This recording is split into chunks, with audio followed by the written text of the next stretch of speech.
We are wrestling.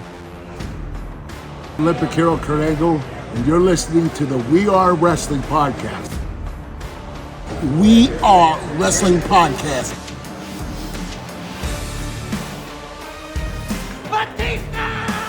Hey everybody, Eric Bischoff here, and you are listening to We Are Wrestling Podcast. You're watching We Are Wrestling.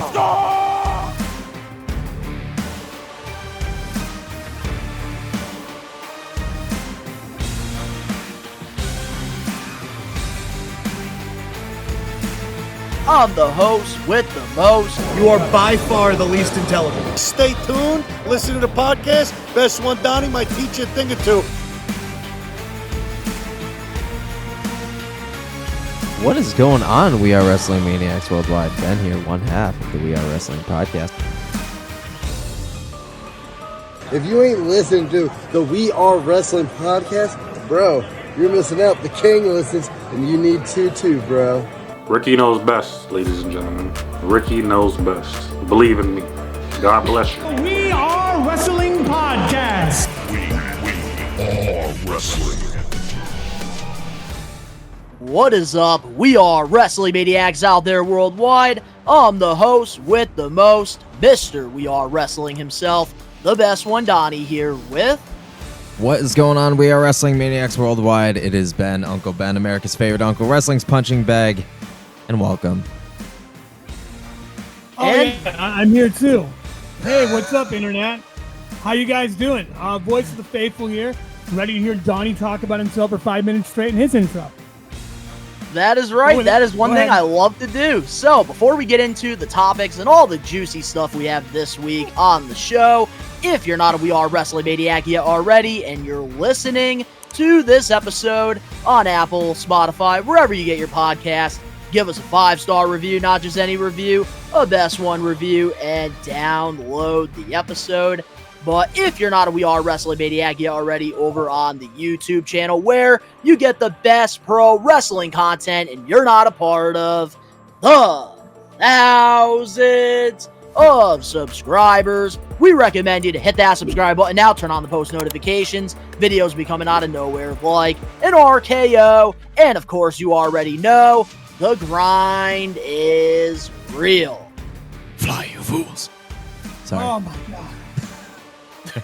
Saw your Bilbo pipe and thought about the old Toby.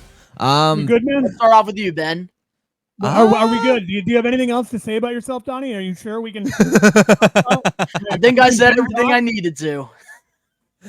I mean, I've been alone for 11 days and I'm not alone anymore, so that's kind of cool.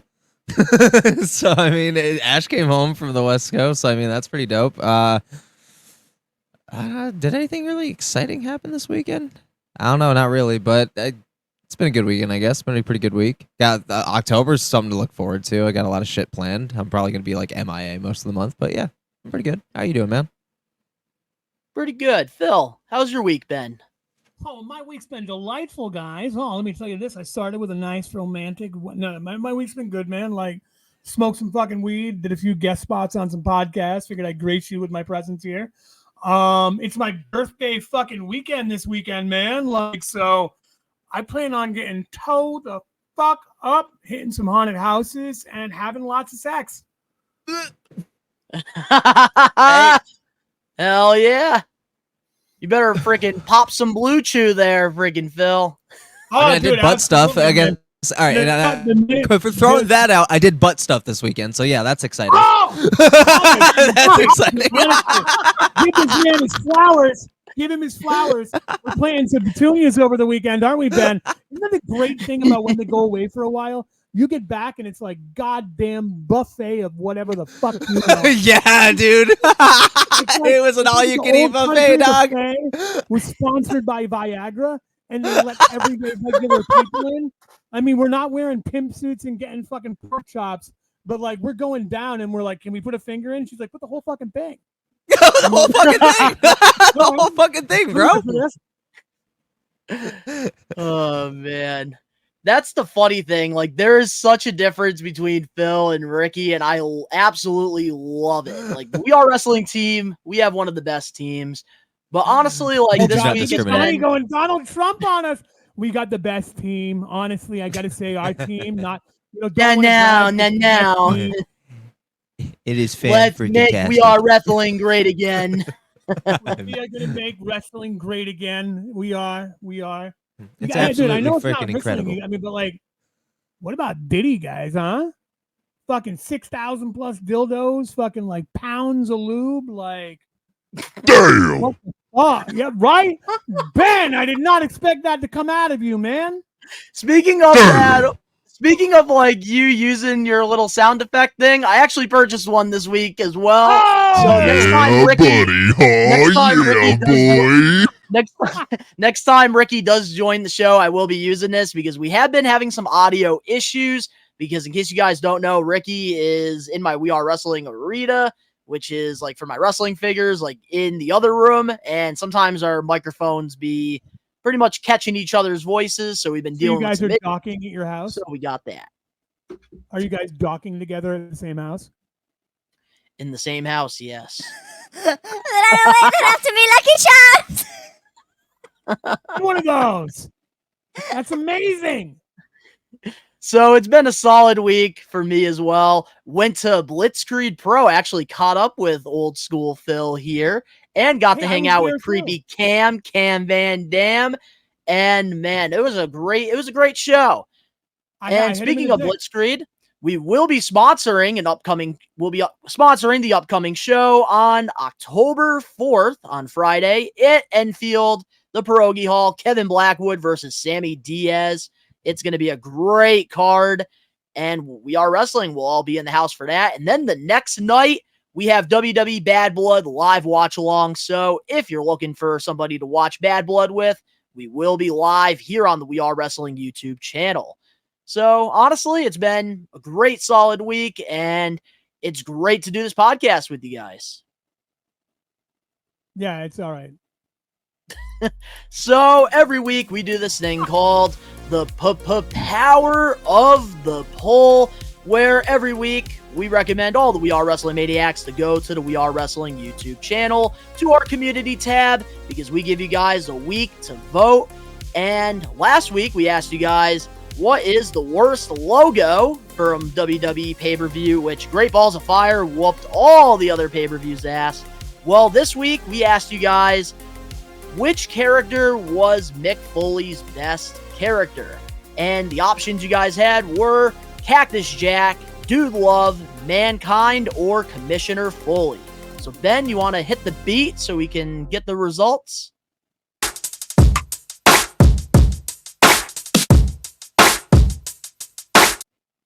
And Cactus Jack with the landslide. 62% of the Maniacs picked Cactus Jack, while 30% of you guys picked Mankind, and our lowest rating, 4% for Commissioner Foley and 4% for Dude Love. How do we feel about the results here, gents? I did. You forgot to put I your forgot to voice take that down. shit off apparently, but I forgot that Commissioner Foley even existed, dog. I'll be honest. Yeah. I had to throw in one more option, so that's why Commissioner Foley was there. Wow. Wow. I don't know, man. Can we talk about that, like, great balls on poll of the week before? I mean, that was just like that's a cash grab headline right there, man. That was a Vince McMahon headline. That was a Vince special. Oh my god, absolutely, dude. Put some stank on that one, dude. But like, I don't know, Commissioner Foley was pretty funny, dude. Like, I remember it like pretty good because I'm old, and he was hilarious as a commissioner. I think he should have got more than 4%. Cat has more history than all of the characters, but I gotta go Mankind, man. Like, I think Foley really hit his stride in the WWE with the Mankind character. At first being the creepy boiler room guy, then bringing it to like the three faces of Foley version of Mankind, like the self-aware Mankind, the silly Mankind, the hardcore champion Mankind. Like, he really got to shine as himself in that character more than any other character he did. He got to put himself into it and talk about the other characters with that one. So I kind of feel like that one took the cake for me, and like Cactus Jack being second because like classic matches, dude. Japanese death matches alone, WCW, like it's classic. ECW and Dude Love, that was it was funny. It was a one-off funny thing in the Attitude Era, man. Like, we all liked it, but like, I mean, Mankind needs his flowers, dude, because like that really put Foley on the map. Yeah, like I don't I know, agree. man. Like I have to agree with what you're saying here. Like, That I was my feel like favorite. Mankind was his best character because he was being himself more, and like just seeing like the Yeah. progression of Mankind, like you said, going from being with Paul Bearer to like being like this loved character with Mr. Sacco, and Rocky then Rock Connection, dude. The shit with Austin and the goddamn. and then when he fucking- won, let's not forget when he won the friggin' WWE Championship too. Bro, I was there. That's when WCW officially went right down the drain, Bro, right I was there. at that show, dude. I was at that fucking show, like fourth row floor. It was wild. One of the craziest pops I ever saw in my entire fucking life, dude. Yep, and then WCW decided to spoil it during their commentaries, and then everybody decided And let's that not watch this, backfired let's like go a to motherfucker, WWE. dude.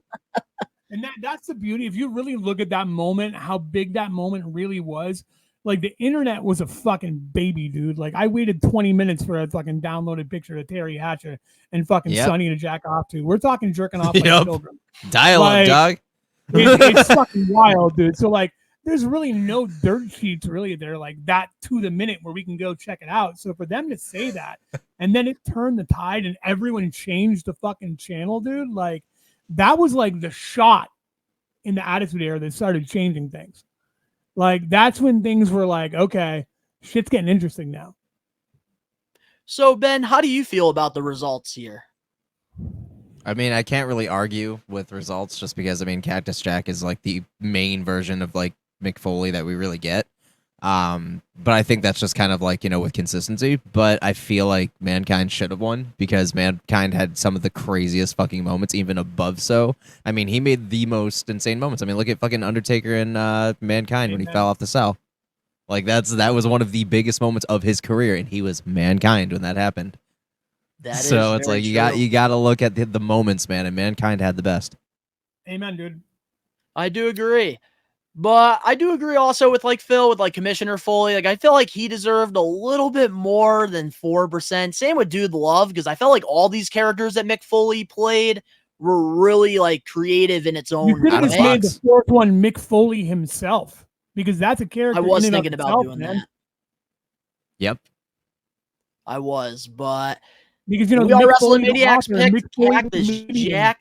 Mick Foley, the fucking like it all goes through it, man. Like the dude's a legend for a reason, and honestly, man, like people respect him, but they don't give him enough flowers. He's done so much for this business. He really has. I feel like we need to do a getting put over with Mick Foley sometime. But the We Are Wrestling Maniacs have spoken. 62% of you guys picked Cactus Jack, while 30% picked Mankind, and 4% of you guys picked Commissioner Foley and Dude Love. If you guys want to go vote on next week's Power of the Poll, it is up right now, and I think it's a good one for next week.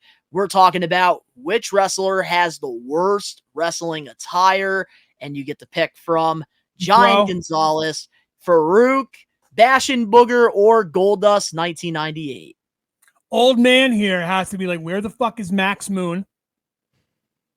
Do you know who Max Moon is? Yes, I do. I was thinking about putting him in Where's there. Max Moon? Where's Techno Team 2000, bro? There's only 4 choices. Man, we Bill. gotta get more in there, dude. Let's gonna fucking write your Well, own. you could blame Google and you could blame YouTube for that because they only allow us to pick 4, unfortunately. Oh, fuck them, dude. You know, like we gotta be caring with those bitches. So now let's get into our highlight of the week. So this week in the wrestling world, what is your highlight of the week? We'll start off with you, Ben. Why?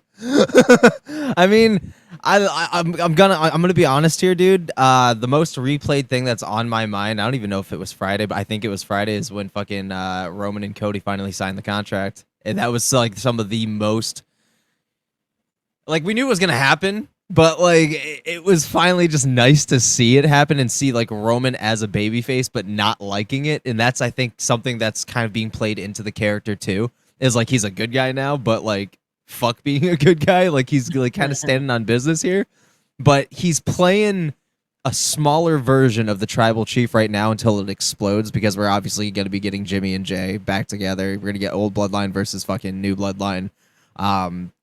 Yeah, that was probably the highlight, because they're these two guys that respect each other, that don't like each other, that have like a same common purpose.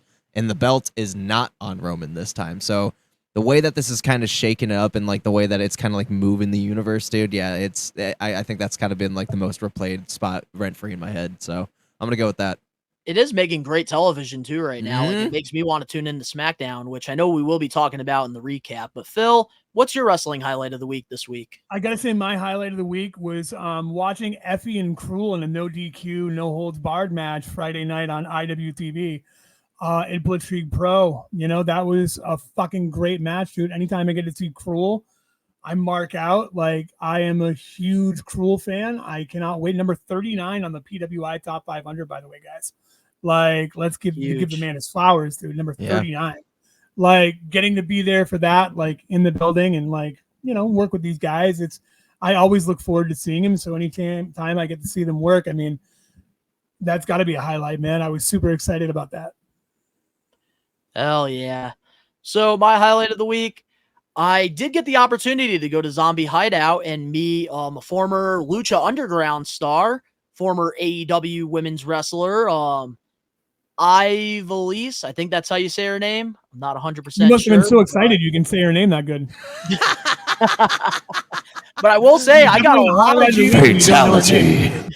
I will say, like, I got to talk to her for a while, and I got to learn a lot about how the backstage, like, stuff works. And it's pretty interesting, like, a lot of the politicking that goes on backstage with AEW. I can't really share a lot of the information she gave me, but it was really all over the place. Yeah, but when it comes to, like, wrestling television, I gotta go with the confrontation between Jey Uso and Braun Breaker on Raw. He said faster than your NFL career. Mic drop. Everybody pops. He's just like, the fuck you just say to me, boy? And just overall, like, Monday Night Raw this past Monday, like, I felt like everybody came out better in the show. Like, I felt like everybody, like, looked really good, especially, like, Kaiser. I thought that he looked amazing throughout the entire show. But the one that really stood out to me was Jey and Braun Breaker, and I'm kind of mad we're getting the match on Raw and not Bad Blood. Because Braun's going to win. Like, we're not going to... I'm not going to Are you sure about that, Ben? I don't know, man. I feel like they might They're give it to Jey. They're not taking it off Braun yet, dude. Like, I can see him getting it and carrying it for a couple weeks, and then that's when they're going to start the bloodline shit. They're going to cost him, and it's going to go back on Braun. I can see that, so at least he has his fucking title. So, like, I can see that happening, but I see more so Jey getting squashed or fucked by the bloodline. So it's one of the two. Fucked by the bloodline. I feel like that's like the only realistic thing that can make sense. Like, if they want to get Jey involved here with Roman and, like, the new bloodline, they have to have them show up on Raw and cost Jey this match. But honestly, it's been a great week, though, overall with wrestling. So now let's get into the We Are Wrestling weekly recap for the We Are Wrestling podcast, episode 126. And our only recap that I figured we could talk about and dive into is the brand new SmackDown. It's officially on USA. We got a new logo, new intro, new branding. How do we feel about it? Not gonna lie, I fucks with it. I like the new logo a lot. It's creative. Reminds me a lot of the early 2000s, like, glory days of SmackDown, when, like, you know, when it was like the darker tones, darker shades. Even in the lettering, like, it's really nostalgic. Like, we're bringing that almost like attitude back. You know, no pun intended. Like, we're bringing some, like, actual depth to even anything, including presentation now. Like, there's rumors circulating that fist is coming back too. So, like, there's a lot of shit. So I'm really excited about, like, the whole, like, revamped SmackDown. I'm excited to see what Raw's going to have in store when they go to Netflix. So any kind of, like, rebrand, redesign, I'm super into, because I have to change shit quarterly. You know, like, I can't, like, it's like whether it's your living room, your bedroom, fucking, you know, like, your branding on, you know, social media. I have to do it quarterly. And the fact that they're doing it now, finally, and we're erasing all of, like, you know, the smudge from the past, so to speak, it's exciting. I agree. How do you feel about it, Phil? I gotta say, man, like, eloquent as fuck there, Benjamin. Wow. Like, but agree with you 1,000,000% on that. And as someone who changed my living room around today, because I do the same thing, minimum 4 or 5 times a year, not counting holidays, because I change everything because of that. Like, Halloween, Christmas, gotta go nuts. You have to. ADD like a motherfucker, dude. Like, I can't fucking not do it, dude. I'm all about change. I love seeing new things. Make it shine, dude. Give me something to be nostalgic about at the same time, too. Like, dude, I'm ready for a fisting. I've been ready to be fisted since my 30s. Scoutmaster Kevin? Right? Did you ever think that I went through? My God. Father George? That wasn't a thin mint, let me tell you that. Gangrel? I'm not saying that. Nope. Nope. Gangrel? So This is I how will rumors say, get like, started. when it comes to like the new SmackDown logo and like the branding, I actually really am enjoying it a lot. Like, I really think like the new intro is good. I know a lot of people are like, oh, like hip hop doesn't work with wrestling. Oh, fuck and you, it like, Listen. they don't No, like Megan Thee Stallion's intro. And like, I have to disagree. This is a hot take. I actually believe that this intro is great because I think that SmackDown here really stands out from Raw. Garbage. Oh, come on. Garbage. This is one of the best Trash. SmackDown theme songs that we've gotten in at least the last 10 years. Am I right or am I wrong here? I got to go with Donnie on this one, dude. I hate I'm gonna pull the harmony, man. But like, it fits. It's like a new, exciting fucking take on it, dude. It's kind of vibing. It's different. It'll hit a different audience, man. They're featuring Logan in it, like right away as a main star, dude. The people they're highlighting, the colors, the present. If I put it on fucking mute, it's beautiful, dude. The song. If I put it on mute, it's beautiful. Like, you know what I'm talking about, dude. But like, the beat themselves. Come on, stop disrespecting. I know why, Ben. You're hating on this because Megan Thee Stallion is Mercedes Monet's friend. First of all, I had no idea. Second of all, Why did I just say that then? Why? First of all, I had no idea. Now we can just double down, right, Ben? Right? Yeah, now we're just doubling down. I'm sorry, but fucking no. I do agree that hip hop can 100% coexist in fucking wrestling. 100%. But they're only doing it is because Megan Thee Stallion fucking dropped it low at fucking Kamala Harris's campaign. That's the only reason they're doing this, to maintain relevancy. Bitch, Well, actually, I ain't fucking a sheep. Well, actually, no. according to wrestling journalists, actually, the reason WWE is actually using her song as the theme for SmackDown is because Mercedes Moné was actually going to work with her in AEW. Okay, That's why they decided to use a fucking dumpster fire of a song. That petty It is not a dumpster fire of a It is a song. dumpster fire. You have to go with the new generation here. Like, it's mainstream. I don't want to go with the new generation. They're eating Tide Pods and fucking every time they make a mistake, it's oh my god, oopsie, I have an asparagus. It's a song, man. It's a song. It's that just a song. sucks. Dick. Down A satchel of Richards, a whole satchel.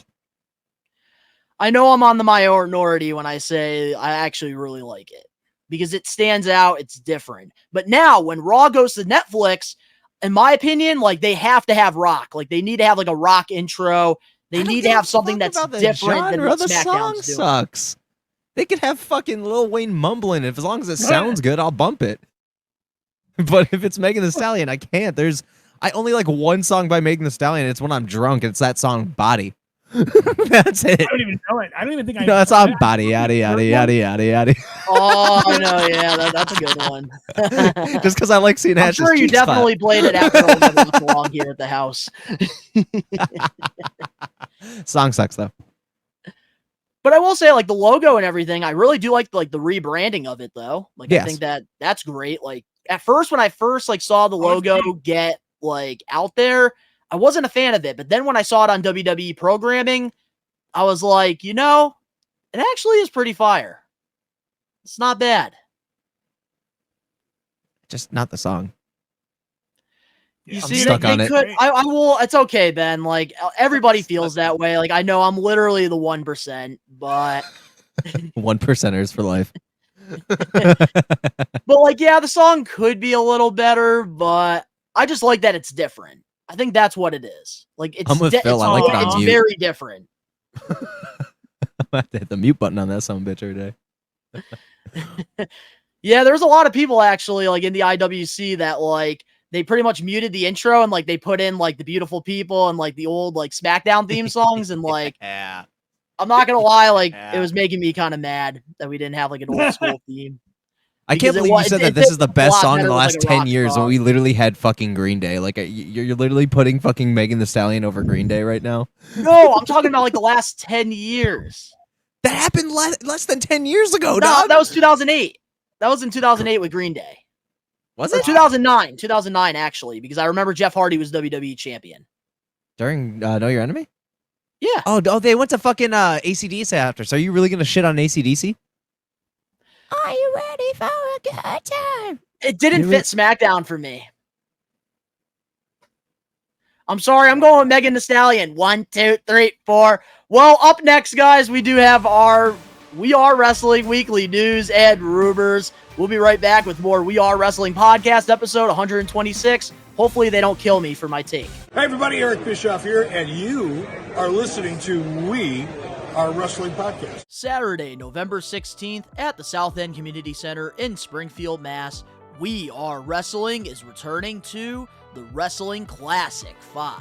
Zombie Hideout and Captain's Corner is putting together a lineup full of wrestling legends and Hall of Famers you have the opportunity to meet. Some of the big names you can meet includes good old Jim Ross, JBL, Shelton Benjamin, Donovan Dijak, Deborah, Hacksaw Jim Duggan, and many more stars to be announced. We Are Wrestling will be selling exclusive merchandise you can only find at the Classic, and for the very first time, we'll be recording a special bonus episode of the We Are Wrestling podcast. We highly encourage the We Are Wrestling Maniacs to come to our booth and hang out with us. You can interact and meet the best One Donnie, Ben, and Ricky Knows Best. This will be the best wrestling classic yet, and it will all be happening on Saturday, November 16th at the South End Community Center in Springfield, Mass. Get your tickets now at www.zombie-hideout.com. We're back, and this week we are not going to be doing Comment of the Week because our weekly news and rumors, we have quite some great topics that we're going to be talking about. So, with that being said, let's get into the We Are Wrestling weekly news and rumors. Yeah. Starting things off, during an interview with the Battleground podcast, Bianca Belair shared that she would like to see a secondary title in the WWE Women's Division.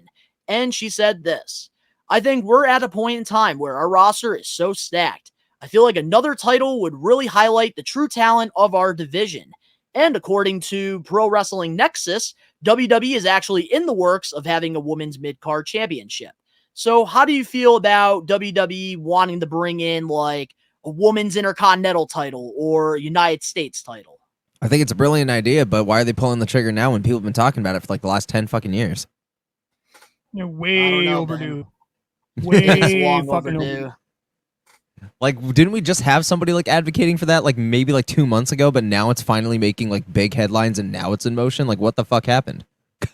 Like, what happened between then and now, you know? I mean, we've had women's wrestling like outshining the men's wrestling on how many Yeah. occasions now over the last decade? Since 2018. Like, give me a fucking Easily. break, dude. I say like since like 2015, man. I say give me a fucking 2018 break, for man. WWE It's because that was like the way height of the women's overdue. revolution. Way fucking overdue, dude. Like, Mhm. and we have so many talented women right now. Like, Oh my God. The list goes on. like it's nuts. It's nuts. Yeah, like I feel like all of like the pro wrestling rosters, like WWE, AEW, TNA, I feel like the women's rosters are all stacked over there. Oh my god, yeah. Dude, every woman, like, and this is like saying, like, this is incredible, but in every single company, the women's division is fucking phenomenal. And the fact that, you know, there's some women in there that are not getting the opportunities that they should be is criminal. So yes, I 1,000% back a mid-card title for the main roster. 100%. Arguably so on both brands. Like, give us Yes. the United States and give us a fucking Yes, Ben. a fucking Intercontinental. Give us one on SmackDown. Give us one on fucking Raw. Because then, not only is there more at stake, there's more you can do. We're getting more title matches. We're getting more women to shine on TV on those smaller pay-per-views like Crown Jewel, fucking Clash at the Castle, fucking, you know, the smaller scale pay-per-views that aren't big fives. We could use that, like Money in the Bank. You know, like we could use those titles to fill in those spots. And like I said, the women's division is a powerhouse, dude. So to have more main events with women headlining, dude, would go monuments, man. That's going to be a must-see attraction. And that's the thing I want You to think add any too. Like women's tag team- NXT just put out the women's North American title, and it's been doing really good over there with their roster because they have a lot of great young women wrestlers over there that are shining. AEW with the TBS title. I think they've done a great job over there as well with a lot of their underrated talent getting opportunities for it. So I think overall, like with WWE, like I really don't think that this is a bad move whatsoever. Like this gives like stars like Chelsea Green, Zelina Vega something to fight for. And I feel like that could really like elevate the mid-card division with the women. And some of the like women, like a lot of us, like we get sick of them winning the world championship, always going after it. I know one person in particular that you've been talking about, Ben, is Bianca Belair. You're tired of her going always for the title. Well, with a United States or an Intercontinental belt, it'll kind of give her a break from going after that world championship. And I think like Becky Lynch, if she comes back, I would love to see her go after like an Intercontinental title rather than the women's world title. Maybe even Charlotte Flair. She'll get less heat.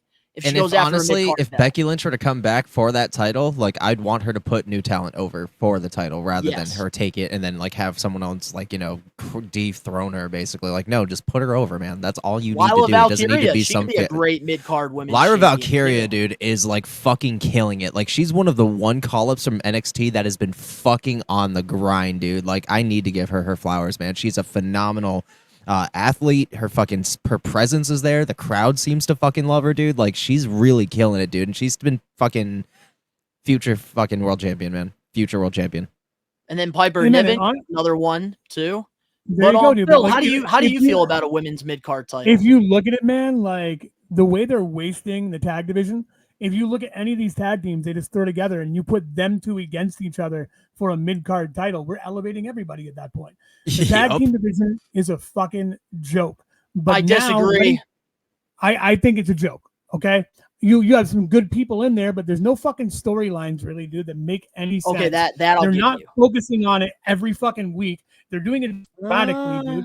No Let 'em match talk. ever They have been on fucking TV matter every on week. the Let 'em talk. pay-per-view when it's a tag match. Let him talk. Keep cooking. Dude, like it's you put a mid-card title in there and give it the shine that the fucking tag team titles had, man. You're going to put these people over and make it matter. Like you said, give Becky Lynch that title. Let her put people over. Let her put over a Chelsea Green. Let her put over a Piper Niven. Let her put over the people who come up from NXT, dude. Let them chase that. Let them have ladder matches for it, dude. Let them fucking let it do what it does. The Intercontinental title makes fucking main event stars. Instead of pushing every person to the main event, they now have something to fucking do and not put two people together to fight two random people in a fucking tag team with belts that haven't been relevant fucking ever.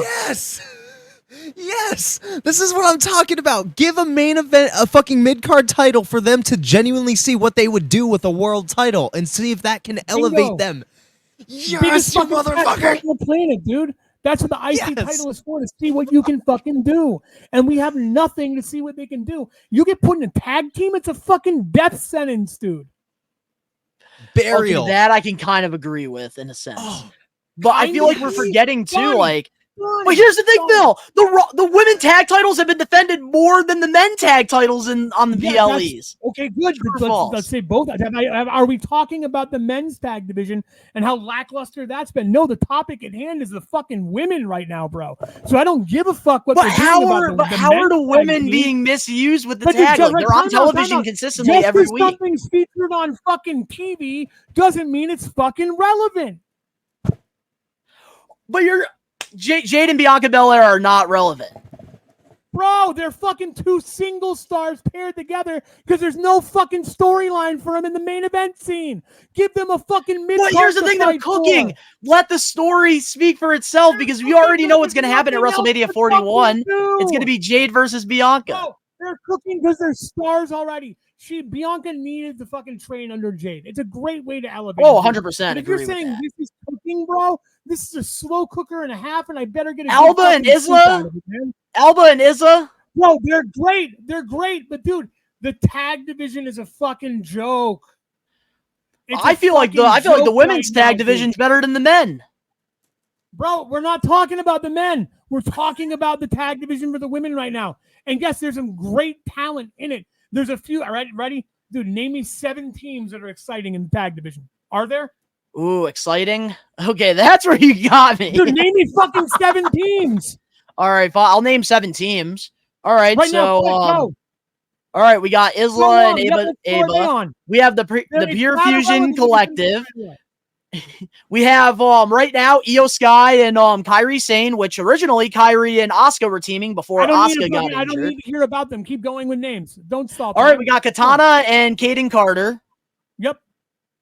Let's see here. Chelsea Green and Piper Niven. What show are they on? What show is Let's See? You had to stop and think. Bro, just admit it's fucking not deep. They're putting people together mostly. And the few tag teams that are actual tag teams, sure, they can shine. They're great. But it's just taking TV time and making it not relevant for fucking athletes that should be focused in a different way. Okay, you see, like there, I agree with you on that. But I feel like the women's tag team isn't as bad as people are saying it is. I feel like, yes, there is a lot of work. There is a lot of improvement that needs to be done with the division. Yes, I think that they do need 4 more tag teams. And I think it doesn't help that NXT with the women, they don't have a tag division over there. I will agree with you on that. But when it's all said and done, I do feel like they deserve to have a world title. They deserve to have a mid-card title. And they definitely deserve to have a tag title. One more thing. With a deep women's division, if you have a deep women's division and you sign women tag teams, then have a focused tag team fucking division. Don't just throw people together who are fighting in the mid card, who are single stars, who should be able to shine and take away that opportunity just to fill time to use them. Give it something that'll elevate them, dude. You give a mid card championship to that women's division, bro, we're going to have so many more stars. And stars that are deservedly so. That should have been stars. And you see, like, I don't. But here's the thing, though. I don't disagree with that because I do. Like, I've been preaching like for years that we need a women's mid-card championship because I feel like it could elevate a lot of talented women that aren't getting the proper TV time. And yes, some of the tag teams, I will agree with you. They are just thrown and it doesn't make sense. I would rather see Zoe Starks on her own than being with Shayna Baszler.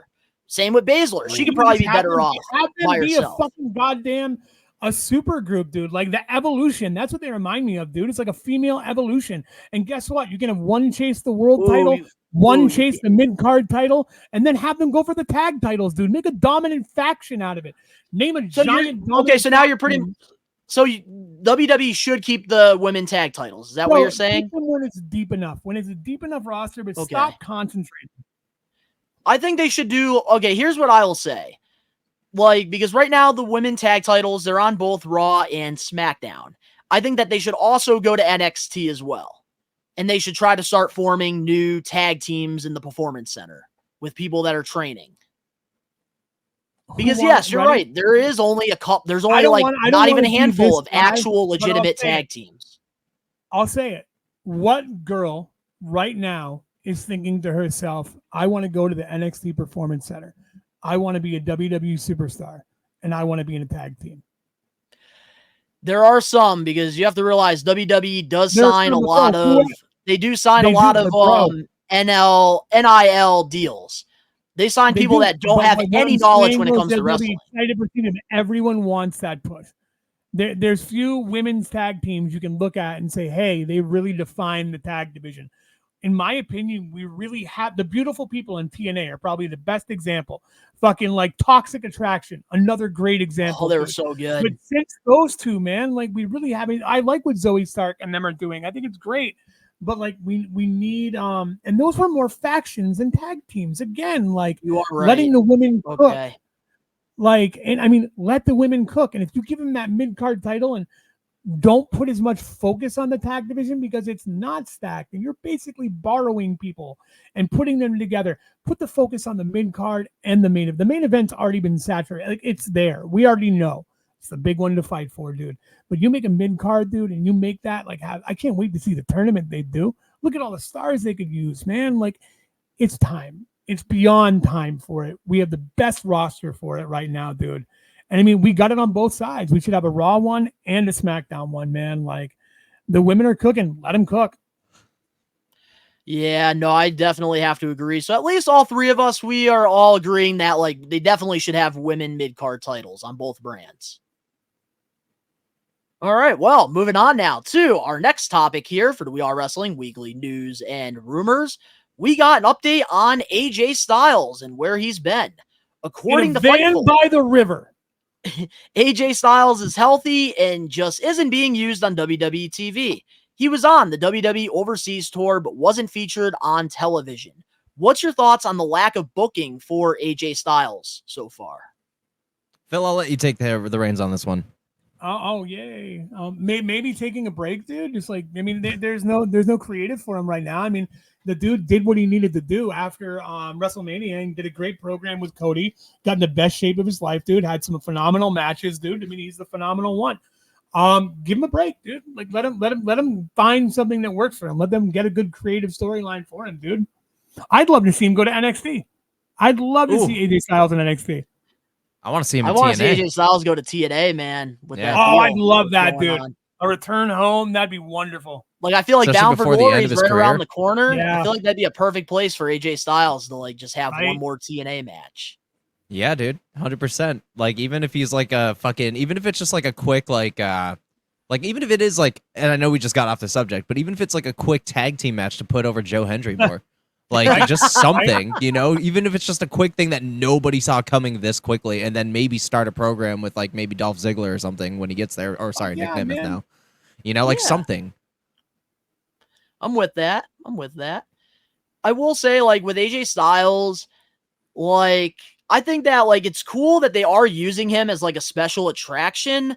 But at the same time, like, I feel like this is just a reoccurring thing with AJ's like WWE run the last couple of years since he re-signed that contract. Like, it feels like they put him in a big program and then he gets lost in the shuffle. Like, and I feel like every time like he's like in the shuffle, he's out there over delivering. Like, I thought him and LA Knight, they had a great program going into WrestleMania, having AJ literally fly to Australia just to friggin' screw LA Knight out of the friggin' championship. I thought that was brilliant. And then the whole fake retirement thing, him and Cody Rhodes, I really enjoyed that too. But I want AJ to be consistently on TV because with SmackDown, I feel like they're lacking star power. Well, not anymore now that Roman Reigns is back, but I feel like they could definitely be using AJ Styles in some capacity. Fair points, man. But we're just going to have to wait and see what happens with him. I know he is towards the end of his career, so I really do hope like we get a couple more bigger storylines with him moving forward. But let's get into our third We Are Wrestling Weekly News and Rumors topic. WWE has approached superstars about contract renewals. According to PW Insider, Rhea Ripley, Nia Jax, and Liv Morgan have been approached in recent weeks about signing a new WWE deal. WWE has been very aggressive with trying to lock in new deals for a number of talent as of late. Even though a number of talent have had time on their deals, WWE officials have approached them about signing new deals that would lock them in even longer. What's your thoughts on WWE trying to bring back these three? I mean, they're all fucking money grabs, man. I mean, like fucking, including Nia. Nia is probably on my list as the most improved fucking superstar in 2024. Like, she is 100% on there, dude. Like, she. Me and you, Phil. Me and you, Phil, were talking about it for a long time on We Are Wrestling. Listen, man. I'm the pig that would mount that giraffe, but I think she's fucking talented, bro. I think she's so fucking talented. She's gotten so much safer. Her promos have gotten better. Her in-ring has improved. She looks great. She's getting in great fucking shape. She's carrying that title and bringing it prestige as a fucking monstrous, dude.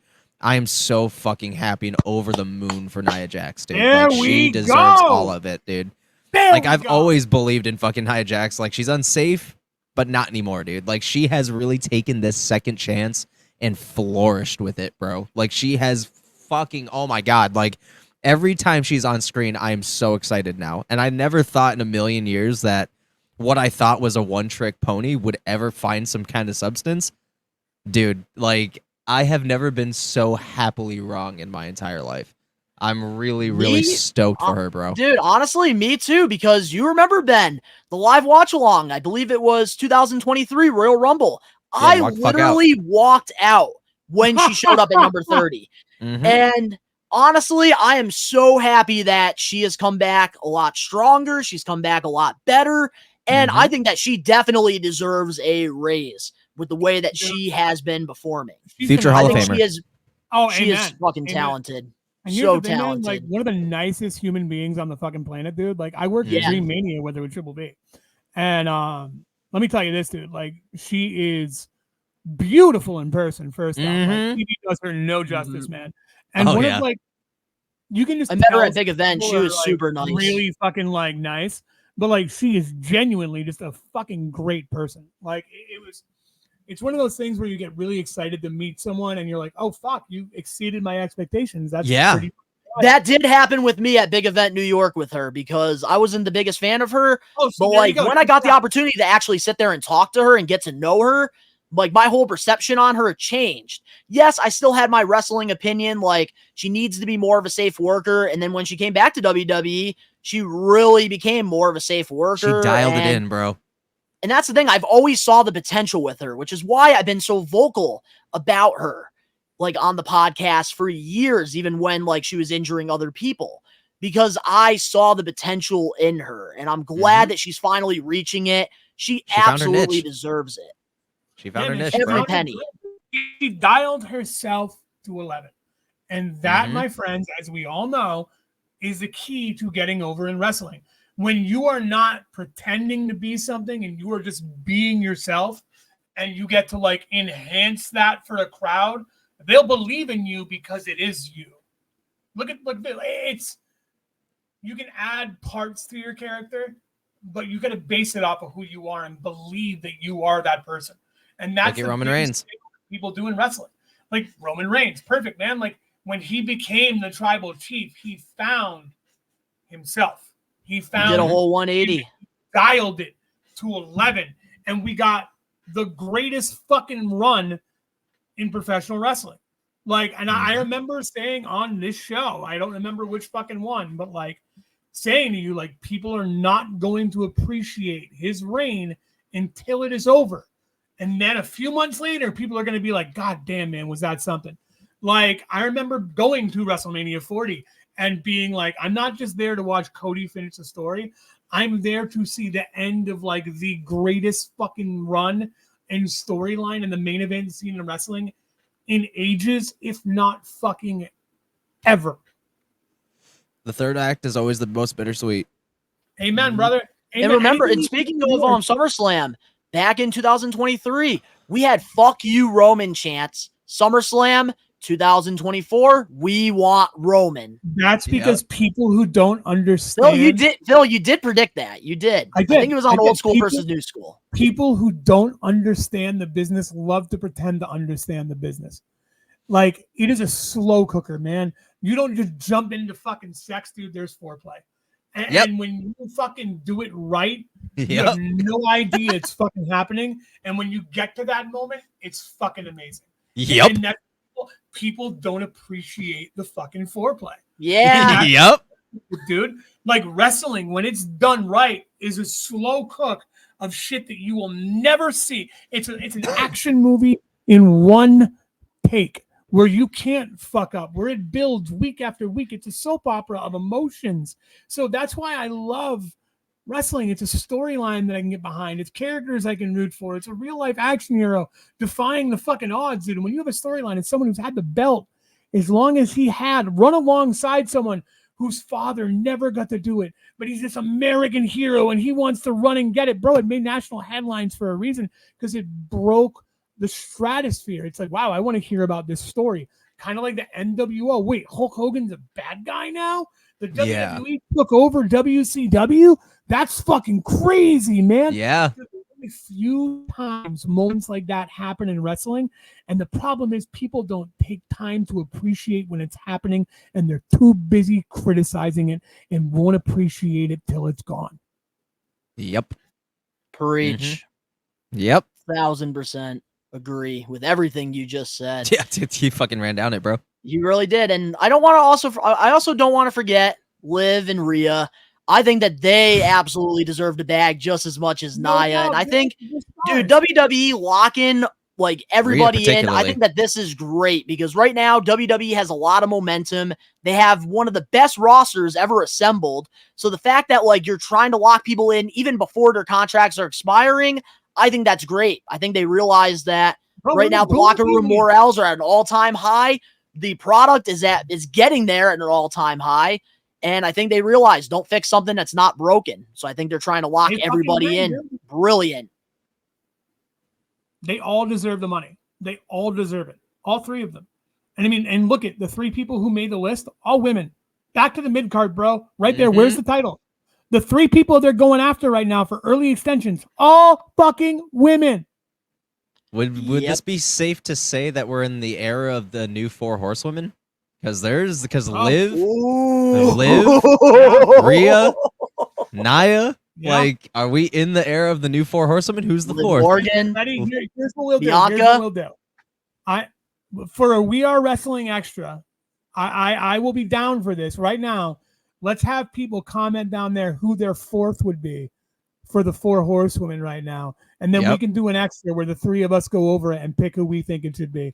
That way, honestly, jump doing right a into new 4 horsewomen extra, that's a great idea. Yeah. Honestly, that next way week, we don't just waste this opportunity, it. man. Yeah, I'm down. Next week, would you guys be down to do it? Guys, who do you think the 4th of the new 4 horsewomen are? Or if you even want to fucking change it, give me your 4 horsewomen, dude. Honestly, you know what I'll do after? Honestly, here's what I'll do. After the podcast airs, as it comes out on Friday, I will actually go to our We Are Wrestling community tab, and I'll put a thing out, and we can have Maniacs comment who they think their the new 4 horsewomen are. And then next week we could do a whole extra, and we can kind of fantasy book. Way too good of a topic not to wait. Do something. Yeah. Get the fans All right, in on so this, I love the idea. Love it. So moving on now. Speaking of something I feel like we're all going to love, let's talk about it. WWE Saturday Night Main Event is coming back. WWE announced that Saturday Night Main Event special will be returning on December 14th in Long Island, New York. What's your thoughts on WWE bringing back Saturday Night Main Event? Donnie, the most important thing, Jesse the Body Ventura will be on commentary. Wait, no. Wait, really? Great. Wait, are you being for real? Around, man. I've seen the rumor written up that Jesse the Body Ventura will be coming back for commentary or on a roll. He is on a Legends deal, so that could happen. It's gonna be absolutely great, Chris. That's sick. Damn right, Carrion. Damn right. It's so exciting. Man, let's just give Cross his powers, because have you seen the interview with him and yes. Can we talk about how pumped Karrion Kross is? Like, Jesus fucking Christ, that dude is huge. Right? Oh my god, dude. He got huge, dude. Push another Karrion one. Kross. Ready? All right, I'm gonna say one thing. My own little hot take. You don't have to answer it. Cross needs to be fired, go to the Indies, reinvent himself, and come back bigger than ever. But he already did. Yeah, he already did. He needs to do it again. It's the booking. He needs to go and get it stuck. It is the lack of booking. Maybe take time off and not get fired. That's what I'm saying. He's already fucking get rid of Final Testament and add him. I want him on the Indies. Let me have him back on the Indies. honestly, for my selfish reasons, just like you, Phil, I would love to have him back in the Indies. Selfishly, let that man go fucking build some steam again. He would be huge, and dude, I want to fucking work with him. Give me a break. Yo! Oh, dude. Honestly, Karrion Kross versus Cruel. Bro, I will call. Fucking Jeremy. I never. Just let him take a break. Let him take a little break for like a month or two. And, fucking Christmas is coming around the corner, But no, realistically though, I feel like with Karrion, honestly, break up Final Testament and have him join the Judgment Day. I feel like the Judgment Day need a big man, and I feel like he could be the perfect big man for the group. I would love for them to go on a losing streak, him flip the fuck out, just wipe out Final Testament, leave TV for like a month, reemerge with the Judgment Day, and just have him be their body. My version, he gets to come hang out with the Blitzkrieg crew, so I like that one better. For my selfish reasons, I feel that way too. But I feel like Triple H isn't gonna just let him go like that. So all right. I feel like he would get a babyface pop though if he ended up wiping the floor with Final Testament though. I feel like they would pop if he actually did that. Oh man. Because could you imagine the magic between him and Damian? But how do we feel? But how do we feel about Saturday Night Main Event coming back? Oh shit, I forgot about that. Yeah, that's what we were talking about. We'll start off with you, Ben. I mean, it's not what it used to be, but if they can do it right and really fucking put the nail in the coffin and bring up some nostalgia, I'm with it. But we haven't had a good Saturday night's main event since fucking Randy Orton gave Hulk Hogan an RKO on the back of his fucking car, bro. Let's get honest. It hasn't been fucking great since then. And when has it really been around that it's been memorable? So I mean, like, give me some of that fucking feeling again, and I'm with you. So let's I gotta get go an with you on old that school one, lines perspective on this.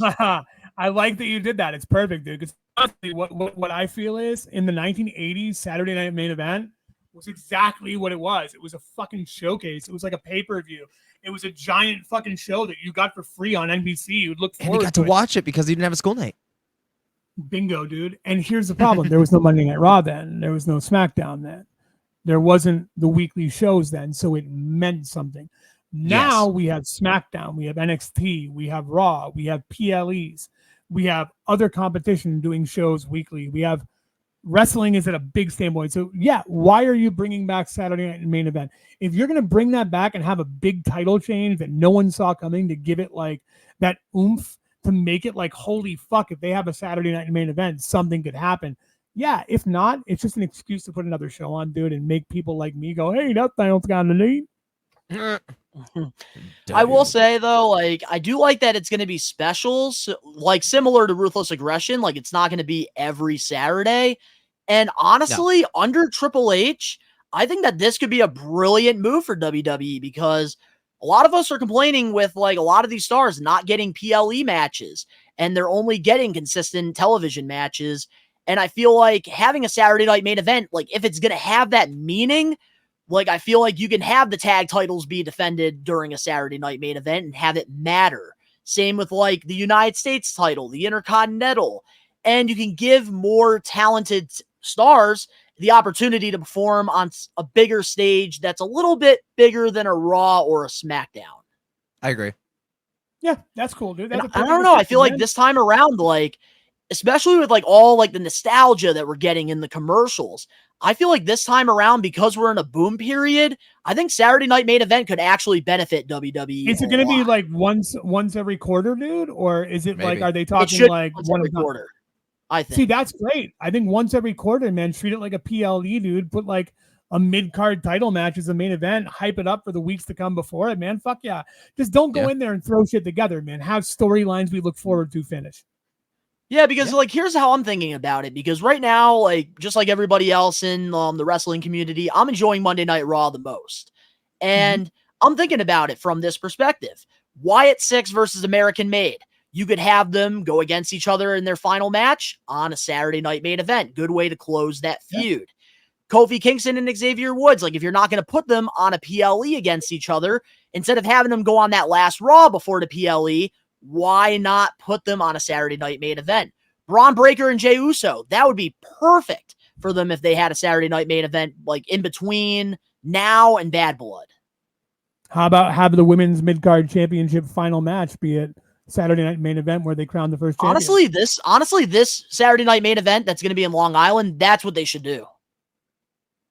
They should definitely crown the new mid-card champion. I'm with you on that. That would be crazy, dude. And I like the fact, too, that it's in Long Island. It is tempting, but I got to save some money for the holidays, so I don't think I'm going to be able to make it. But moving on now to our last We Are Wrestling weekly news and rumors. According to Pro Wrestling Nexus, there are rumblings that Def Rebel's contract with WWE will not be renewed upon expiration. WWE is using mainstream artists is expected to be the norm going forward.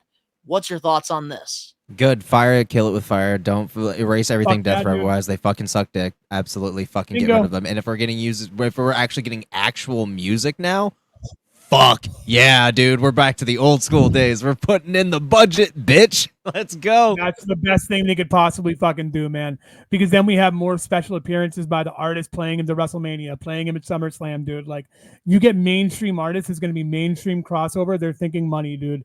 This is smart. It's a great fucking move. You know who I think had a lot to do with this? Attitude Era, when it was hot, they were doing that with mainstream artists, and it really benefited them. Do you know who I think really has something to do with this? Especially in like the rock side of things? Rhea fucking Ripley. The reason why I know 100%. That is her touch is everywhere. When the fuck was nothing more ever involved in WWE? Never. And it was for fucking part of WrestleMania's package. Was fucking nothing more as If It Doesn't Hurt off the new Carnal album. which by the way is out. So get your copy today. I work kind of for Better Noise Music that has that the shit. So I throw the tag in whenever. But when have we ever fucking had that? When have we ever gotten Motionless in White to play at fucking WrestleMania 40, dude? At a stadium. That was easily their biggest venue they've ever played. And if you know Chris Motionless, he is one of the biggest pro wrestling fans on the planet. So that dude must have been on cloud 12 that fucking day, dude. So the fact that like Rhea, I have a feeling, has a lot to do with this, dude, is exciting as fuck. And also too, like it's been really benefiting AEW as well, doing mainstream artists as well. And I think WWE doing it, I think, is brilliant as well. I think that Dana White, TKO, and UFC have their stamp on this a little bit as well, because if you think about it, dude, their fighters all use main talent, dude, to go to the ring. It's just like boxing, just like MMA. So with them all working together, being like, listen, what's the budget we're paying these guys? All right, well, what if we did this? Bro, we're going to get way cooler shit. Like the evolution, especially with Netflix coming too, man, like, I'm ecstatic, dude, to think about what we could be getting, man. Like, yeah, dude. The fact that we could have like these bands playing out these superstars now, man. Like, we're in a really cool time in professional wrestling. We're about to see a big shift, and we just gotta sit back and enjoy it, because it's gonna be big and it's gonna happen quick, and we're never gonna be able to look back the same way again. Mm-hmm.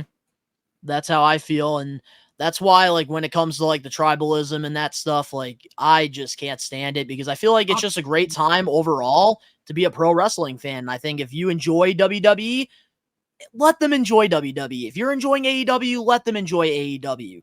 I think that all of us wrestling fans, we look at it from like a different lens, and that's what makes this sport so freaking awesome. And I just love the fact that like WWE now, we're going to go back to mainstream artists, because it's not only going to benefit WWE, but it's also going to benefit the artists as well. And we're already seeing artists in the crowd. Like, look at WrestleMania. Like, we're pretty much like seeing like Meek Mill. We're seeing like all these artists out there. Bad Bunny, dude. Yeah, so he's one of my favorite artists. Guys, I cannot pronounce shit. I already get enough shit from the Maniacs. I don't need it from you. So up next, we have the We Are Wrestling getting put over and the main event topic. We'll be right back with more We Are Wrestling podcast, episode 126. What's crackin' everybody? WWE Hall of Famer, the Godfather here, and you're listening to, that's right, you are listening to We Are Wrestling Podcast. Check them out, man. Stay on that smoke train. Are you looking for wrestling content? Well, We Are Wrestling provides everything pro wrestling. The best One Donnie, Gins and the Load Rager Ben are wrestling marks like you who love this sport. We Are Wrestling has it all when it comes to wrestling content. We have different podcasts, vlogs, reactions, full wrestling matches, live pay-per-view watch-alongs, interviews, predictions, and so much more. Only on We Are Wrestling. What are you waiting for?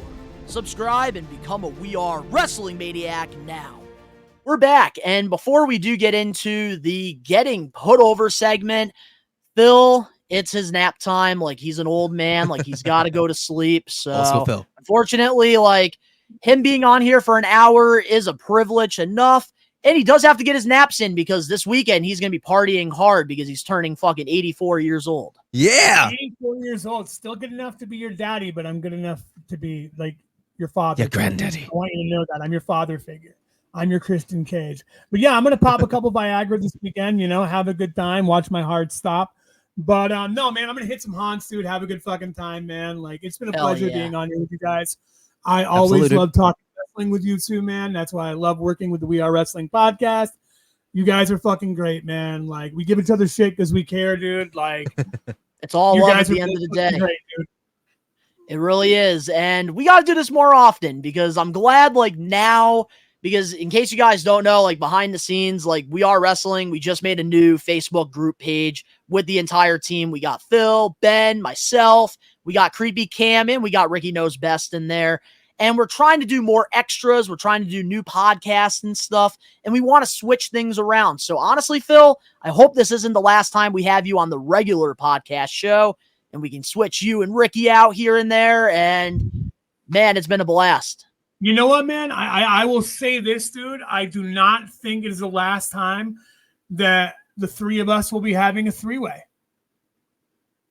My favorite three-way. Yeah. I know, right? So my head popped up real quick. Amen. So, the three of us can dance anytime, boys. And I look forward we're going to be doing a lot of dancing, Phil, on October 4th at Blitzkrieg Pro when Kevin Blackwood and Sammy Diaz steal the show. Hey, fucking men, brought to you by the We Are Wrestling podcast and the guy who talks about himself for 20 minutes after that. That's me, baby. So, all right, Phil. I hope you have a good rest of your day. Enjoy your birthday weekend, brother. Peace out. All right, brother. Have a good one, Peace guys. out, Gotta love old school Phil. What a fucking guy. Great to have him on the show. So now, with that being said, let's get into the Getting Put Over segment where every week, Ben and I, we alternate. We pick one past, present, or future professional wrestler, and we put them over. Last week, Ricky chose the phenomenal one, AJ Styles. This week, Ben, who did you pick? Ladies and gentlemen, we are putting over the wise man, the advocate, Paul Heyman. Paul Heyman, one of the greatest wrestling minds in the business. And look at that museum right there. We got the I'm a Paul Heyman guy logo. We got Paul E. Dangerously. We got ECW Heyman. And, of course, we got the wise man as well. Oh, boy. So I will say, Ben, thank you for picking Paul Heyman because I don't have to go through 1,000 accolades. Ricky's not here to do that. So you are saving me some time. So There's thank you, plenty to say, even without common knowledge of There Paul is, Heyman. but there is one accolade that we do have to put over before we get into some of our favorite moments with Heyman, and that is he is a 2024 WWE Hall of Famer. I have to acknowledge him. He is the wise man. Got to acknowledge him, and honestly, that's where I want to start. I think that Paul Heyman's Hall of Fame induction speech was the greatest.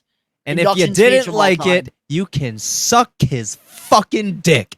That line right there, man. Had Randy Orton crying. I loved everything about that whole segment there with Paul Heyman. My favorite. And I'm kind of glad that they had it towards the beginning of the show because we didn't have to sit through the rest of them. Bro, I don't know how anybody could have followed up. Class. Congratulations. I don't know how you could have followed up with that, though, dude. His Hall of Fame induction was probably the best Hall of Fame speech of all time because the greatest thing about it, it was fucking unscripted, uncensored, fucking loudmouth Paul Heyman. That will go down as the most probably rewatched induction ceremony speech of all time. I'm calling it right now. I feel you see the analytics. that induction speech, Ben, is got to be in its own category. If you're having a tier list of all the speeches, that is up there in S tier. Every other one is A or below. Bro, that is God looking down on the world and seeing who's the better man. That is literally he is God of induction speeches. Period. There's nothing beating Paul fucking Heyman, bro. First Triple H guy too to be inducted, which I think is a great example, and I feel because of that, the Hall of Fame is actually going to mean something moving forward. Oh, he's a Paul Levesque guy, and I am a Paul Levesque guy, but I'm also a Paul Heyman guy. 100%. Oh man, me too. So what are some of the memories that stand out to you with Paul Heyman? Man, because I know you're a ruthless aggression guy. God fucking damn it, bro. Oh my God. I don't even think I can nail down something specific as my favorite. I can just go down with some of my favorite moments and just memories because Paul Heyman is just... This segment is for, man. I have to highlight one of your intro things about Paul. He is not just one of the greatest minds of wrestling. He is one of the greatest operating forces and he is pro wrestling. If you really think about it, he is. When you think of wrestling creative, you always think in your mind what would Jesus do in regular situations? In wrestling, you would think, what would Paul Heyman think? Because Paul Heyman, dude, arguably, when it comes to creative, there's only a few that are better than him that can really be in someone's ear that would really up the product. Paul Heyman is that guy. So when it comes to Paul Heyman, one of my favorite segments, and this is actually probably like, I think in like 2018, 2019 maybe, but it was in a segment with Brock Lesnar in the ring, and it was with R-Truth. And him and R-Truth breaking Lesnar out of character. And he fucking did. You will go over the top rope, Paul Heyman. And fucking Brock looked right at Paul like, what the fuck he just say? And Brock started dying and hyping up R-Truth. He was like, yo, dude, we gotta work together more, because apparently Paul Heyman and R-Truth spoke about this segment prior, but left Brock completely in the dark to just get a genuine rise out of him to break character, and he broke immediately and was fucking dying. Like, he was holding onto the ropes and holding his belt, crying visually, dude. When do you ever get to beat Brock, like literally break Brock Lesnar? And this was before he was Cowboy Brock. So like it's Beast incarnate, that Brock. segment. Like, you put Paul Heyman and fucking Ron Killings together, dude, you have fucking comedic content for ages that will live for years, and that's just one of them, bro. One of them. What's one of your favorites?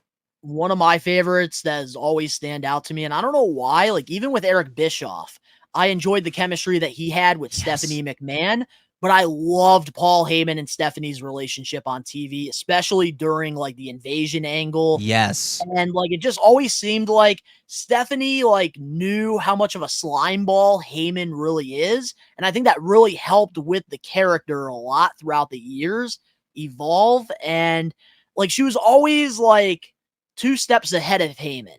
And I always just enjoyed like the interactions between the two, whether like they were on the same page for a little bit, like with the alliance, or like Stephanie friggin' makes them like go and quit SmackDown.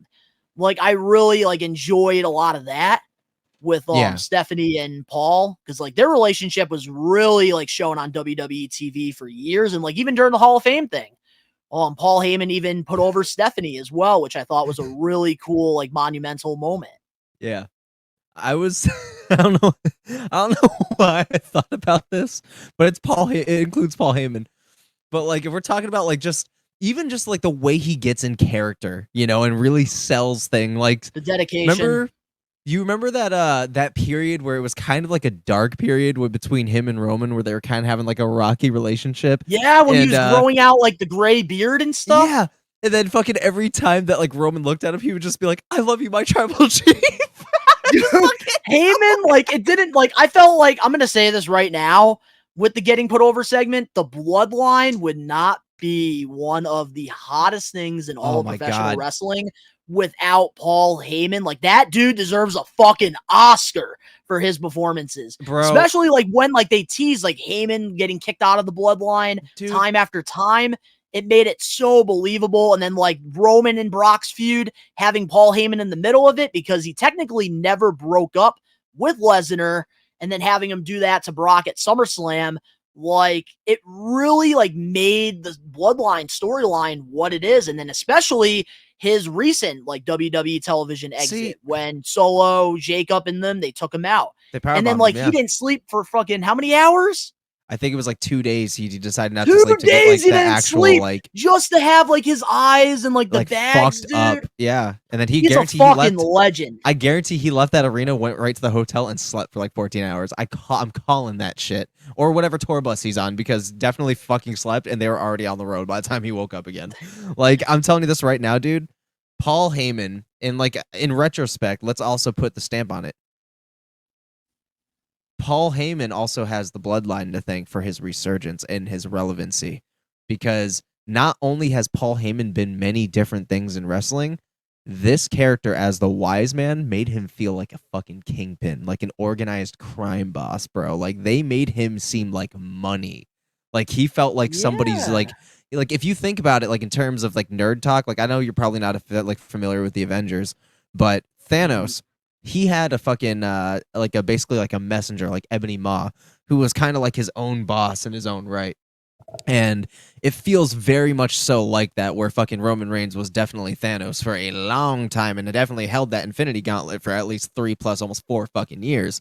So like, if you really think about it, dude, like Paul really got some fucking resurgence with the bloodline, and I'm excited to see what's next with him. You know, like I'm excited to see when he finally resurfaces, looking Because all that's the thing, clean like, with and Paul shit. Heyman, like, it's so unpredictable, like, what's Yeah. gonna happen next. Because even, like, when Brock Lesnar and CM Punk took their breaks, Paul Heyman had, like, this is something I do want to put over that I feel like a lot of people don't talk about. He was looking for the next Paul Heyman guy, and I remember WWE, they gave Mr. Perfect's kid, Curtis Axel, a push. And I really actually enjoyed the pairing with him and Paul Heyman all the way until they started bringing in Ryback. Like, that's like kind of where I lost my interest. But like That's what Curtis a lot of Axel, people did. he won the Intercontinental Championship. He had Paul Heyman as like the spokesman for him. And like, I really like enjoyed that. And like, it was so like out of left field. Like, he went from working with two of the top main event guys in WWE, CM Punk and Brock Lesnar, to like a mid-card guy that really wasn't getting the opportunities during that time, and turned Curtis Axel into a solid mid-card act. So like, even when he comes back, like, he could be doing something like that too. You never know with Paul Heyman, because they did tease him and Braun Breaker. Yeah.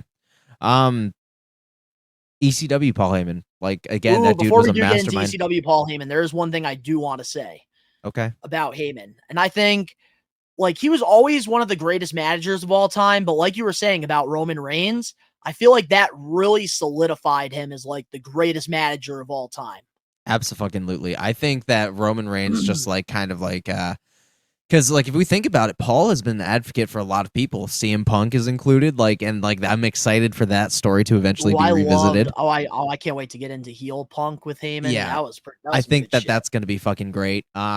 You know, like he's been with a lot of people, but I think like you're right with Roman, like we solidified him as probably the greatest advocate of all time. And it's all because of like the pedestal that they put him on. But yeah, let's get into like ECW Heyman, because of course ECW wouldn't be like known for what it is without the genius mind of ECW Paul was Heyman. Paul Heyman, bro. Like, let's get real. That was Paul Heyman's show. He was the host. He was the commentator. He was the ring announcer. He was fucking a fucking referee at times. Like, Paul Heyman was ECW. He gave it that thrill. Fucking women, violence, fucking professional wrestling, up close and personal combat, just fucking moment after moment. Like, was it safe? No. Did it go bankrupt? I'm not going to say it, but it was fucking incredible because of what Paul Heyman did. And that's the thing about Paul Heyman, like around the time, like he really changed professional wrestling, like how it should be booked. Yes, Eric Bischoff, like he took a lot of inspiration from like Mexico with doing more of like the reality-based stuff on WCW, which is what made them beat WWE for 82 weeks. But Paul Heyman really brought in the extreme and the shoot promos. And without the shoot promos, Stone Cold Steve Austin would not have been the star that he was in WWE. Because at the time, like when the whole thing with WCW didn't work out, he went over to ECW and we got the Stone Cold Steve Austin. And he was cutting those shoot promos with like just that grunge background. And man, Paul Heyman like had a lot to do with a lot of the future professional wrestlers. Like he really molded like generational talent with his creative. Yeah. And that's the thing too, like another person that like I really enjoyed his career, CM Punk, the best in the world. And I remember that famous pipe bomb in 2011, which, believe it or not, this past week, I actually ended up getting that defining moments figure that I wish came in a month prior when I met CM Punk to get it signed. Bullshit. Yeah. But it made me remember that one segment when CM Punk during the pipe bomb said, "I'm a Paul Heyman guy." And then I remember like during his great WWE championship run, he eventually turned heel and he attacked The Rock and John Cena, and then he paired up with Heyman. And I thought that that was really cool too, because throughout CM Punk's career, like he praised Paul Heyman, and Heyman helped him out a lot in OVW. Yeah, he did. But man, Paul Heyman, like there's so many guys that like he's managed through the years. Who are some of your favorites that stand out to you? That he's managed? Yes. Honestly, I kind of have to go with the greats, man. Like, I love the Romans, I love the Brocks, I love the CM Punks because they just worked, man. You know, like, they really worked. And that's probably where he got his prominence, like, realistically, outside of ECW.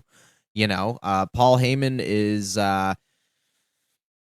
he's very particular with who he works with and who he believes in and who he, like, advocates for. And every single one of those people were elevated because of him, you know? And I think that those guys are probably my favorites because of the stamp that Paul Heyman put on them and made them as great as they are now. Like every single dude that he has managed, minus Curtis Axel, is a future Hall of Famer. Oh, minus Ryback too.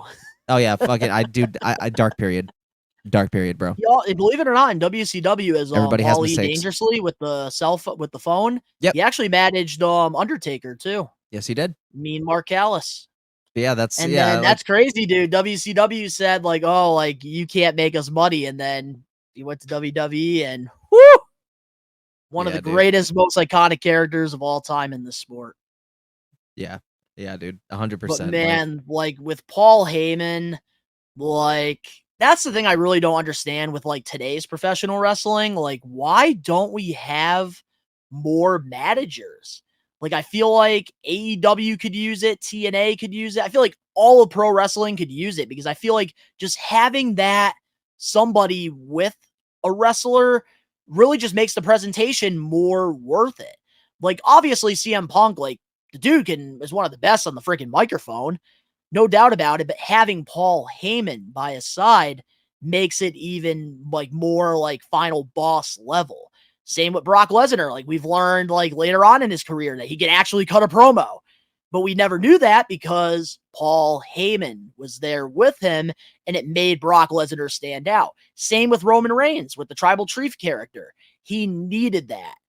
And I just think overall, dude, like we need more managers in this business because I feel like there are some really promising guys that could be a next Brock Lesnar, that could be the next Roman Reigns or CM Punk, that could just use a mouthpiece like a Paul Heyman. They could really take off with their careers. Absolutely, dude. I agree. But man, what a like career Paul Heyman has had. Obviously, being a manager in WCW to running ECW and still to this day, like when there's violence, getting ECW chants, to becoming one of the greatest personalities in all of WWE. Paul Heyman has had such a legendary career. And honestly, this was a really fun getting put over this week. Hell yeah, man. But is there anything else you want to say about him before we get into our main event topic? Paul Heyman is the last, probably the last link to the greatest past we've ever had in pro wrestling. And without Paul Heyman, there is no such thing as an Attitude Era and as an Extreme Era and as a prolific of a mouthpiece career. We would literally be lost without Paul Heyman. I agree. Well said. So this week, guys, we ended up putting over the Wiseman Paul Heyman. And what a great getting put over segment this week. And guess whose turn it is? It's my turn. So I get to pick who we're going to be putting over for next week's episode. And honestly, for next week's episode, I want to put over Rikishi. Rikishi? Oh, you son of a bitch. Okay, that's fine. That's fine. That's fine. So, I don't know, like, talk about his wrestling career. Let's put over the good his old very Rikishi. large, wide-set career. Put over that fucking nice Samoan ass. So next week, guys, we are putting over Rikishi and Too Cool. So, yeah. So with that being said, let's get into the main event topic for the We Are Wrestling Podcast episode 126. And this week, we're going to be talking about Kenny, my God, Omega. There's really nothing that's crazy main event worthy topics for the main event. Like, I know there's a lot of news with AEW and their television deal, but we're going to cover that in an extra that'll come out probably tomorrow. And we've already talked about it enough on the podcast, so I figured let's talk about this. Photos have been surfacing of Kenny Omega, who looks to be more lean in great shape. There's no reports yet when Kenny Omega is set to return to the ring. However, we heard Omega is back training with moderate intensity, and he and Ibushi hope to return to AEW together. Kota also shared that the Golden Lovers, which were their tag team in New Japan Pro Wrestling, are back in the gym, and the caption said, "We're not done yet." So with Kenny Omega, how should AEW book his return? How do we feel about him coming back, despite like all the crazy injuries that he's had throughout his career? So I'm not going to go off and talk about how he's going to be booked, because all I know is that he got taken out by the Elite and they're going to carry on with that. I can't really speak on AEW's booking. However, I like the idea of Kenny Omega coming back, but I'm also concerned about it because now with all of those stacked up injuries, with everything he's done over his career, with how injury prone he is and how severe his injuries have been, and the fact that he almost didn't come back once, it's got me concerned. Like, yeah, he's coming with backup, but he's coming with help, and it's going to be a lot more of like a Randy Orton situation where he has cavalry. But I think that, him being lean is also to take a lot of like weight off that back. I think a lot of it's to move a lot smoother and to kind of like prevent that kind of injury. But at the same time, I'm like, dude, maybe it's time you hung it up. Like, he's still younger, but he's not, in his prime anymore, and maybe it'd be respectful on behalf of himself to kind of maybe make this his final run, because I don't think that he's going to ever make it to WWE now. Like, I don't believe it anymore, just because backs, man, those, like, he's never going to lift people. He's never going to be able to like do a lot of these high spot moves anymore. Like, the dude is fucked up right now. So I don't know. This last injury, he got a lot of his intestines taken out, and I believe right now he's in his early 40s. I could be wrong there. I know Ricky would have more information on him. Yeah. But with Kenny Omega, like, I could see him doing something later down the line, like what Sting did. He had a couple matches with WWE just to like say, like, I wrestled at WrestleMania. I could see something like that happening because Triple H does appreciate pro wrestling. And in that case, I want him and Roman. Oh, of course, like, that's got to happen. But I will say, like, it is smart for him to come back with Ibushi, who he does have a lot of history with. And, like, if there is somebody that you're going to team up with, wouldn't you want to be with somebody that you trust? And I think that that's good for Omega. Like, yes, don't get me wrong.